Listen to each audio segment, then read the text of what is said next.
എല്ലാ സുഹൃത്തുക്കൾക്കും life vision top ഫ്ലോറിലേക്ക് സ്വാഗതം ചെയ്യുന്നു. ഞാൻ GK തുമ്പക്കാരൻ. ലോകമെമ്പാടുമുള്ള എല്ലാവർക്കും ലൈഫ് വിഷൻ ടോപ്പ് ഫ്ലോറിൻ്റെ ശ്രോതാക്കളുടെയും ഹൃദയം നിറഞ്ഞ പുതുവത്സര ആശംസകൾ.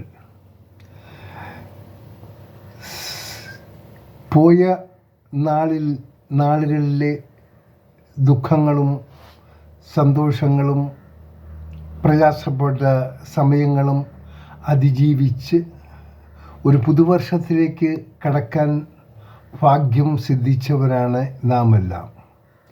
ഇനി വരും ദിവസങ്ങളിലും ഏത് പ്രയാസങ്ങളെയും ഏത് ബുദ്ധിമുട്ടുകളെയും ഏത് തടസ്സങ്ങളെയും അനായാസം നേരിടാനുള്ള ശക്തിയും സമാധാനവും എപ്പോഴും നമുക്ക് ഈശ്വരനിൽ നിന്നും കിട്ടട്ടെ എന്നുകൂടി ധ്യാനിക്കാം. എല്ലാവർക്കും ഒരിക്കൽ കൂടി നല്ലൊരു പുതുവർഷം നേരുന്നു. കാണാം വീണ്ടും മറ്റൊരു വീഡിയോയിലൂടെ. Thank you.